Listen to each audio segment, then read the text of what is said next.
Kalau orang alim dipanggil, apa kamu buat di dunia? Diberitahu, ya Allah, saya belajar dan mengajarkan karena Engkau. Yang baca Quran pun sama juga, saya membaca dan Al-Quran karena Engkau. Allah berfirman, kadzibta wa taqulul malaikatu kadzibta. Kamu dusta. Allah berfirman. Malaikat pun mengatakan, kamu juga dusta. Yani malaikat menjadi saksi kepada apa yang dikatakan oleh Allah Subhanahu wa ta'ala. Allah tahu apa yang ada di dalam isi hati orang yang dia membaca Quran, isi hati orang yang berilmu itu. Ulama, kedudukan ulama begitu hebat di akhirat nanti. Diletakkan oleh baginda Rasulullah darjat para anbiya dengan para ulama satu darjat sahaja. Dan akan ditimbang pena para ulama dengan darah para syuhada, lebih berat dakwat para ulama.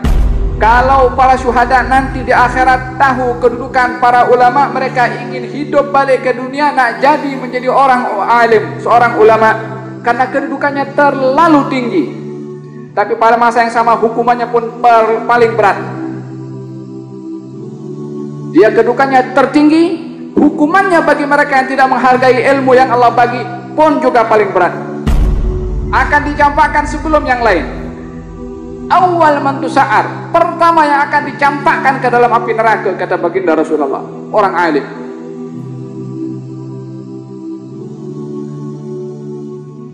Kata Allah Subhanahu wa ta'ala, kamu belajar mengajarkan kepada orang lain supaya orang tahu dan puji kepada kamu orang yang berilmu.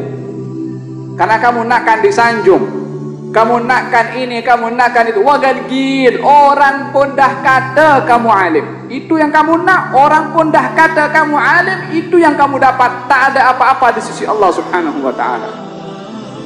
Campakkan ke dalam neraka. Fasuhiba bihi ilan nar. Apa itu suhib? Diheret itu orang ke dalam neraka. Orang yang alim, orang berilmu, orang yang baca Quran pun sama juga. Dikatakan, apa kamu buat dengan Al-Quran? Mengatakan, kami baca karena Engkau ya Allah. Allah menjawab, kadzibta, kamu dusta. Wa taqulul malaikatu kadzibta. Malaikat pun mengatakan, kamu dusta. Kamu baca Quran supaya orang puji kepada kamu, suara kamu itu indah. Wa qad qil, orang pun dah puji suara kamu.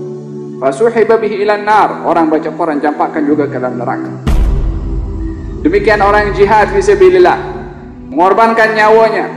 Dikatakan, apa kamu buat? Jahadtu fisabilik, saya berjihad di jalan Engkau. Allah berfirman, kamu dusta. Malaikat menjawab, kamu berdusta. Kamu berjihad adalah agar supaya orang puji kamu seorang pemberani dan pahlawan. Orang pun dah puji kepada kamu.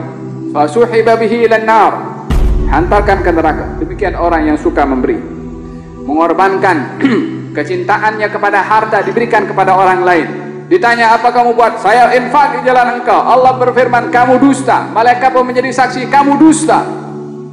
Kamu berinfak supaya orang puji kamu seorang yang dermawan. Orang pun dah puji kepada kamu. Fasuhiba bihi ilan nar. Nabi sebutkan 3, bukan hanya 3. Bukan hanya terhad kepada orang alim, ataupun orang baca Quran, ataupun orang yang berjihad, ataupun orang yang suka memberi, kepada seluruh amal perbuatan. Bila mana tidak dimaksudkan daripada amal perbuatannya ikhlas kerana Allah Subhanahu wa ta'ala, fama lahu fil akhirati min nasib. Tidak akan mendapatkan apa-apa di akhirat di sisi Allah Subhanahu wa ta'ala.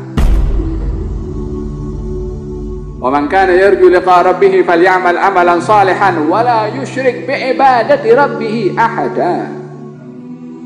Wa man kana yarju liqa rabbih, barang siapa orang yang ingin mengharap berjumpa dengan Allah, yakni mendapatkan ganjaran daripada Allah Subhanahu wa taala, falyamal amalan salihan, hendaklah dia beramal baik yang saleh.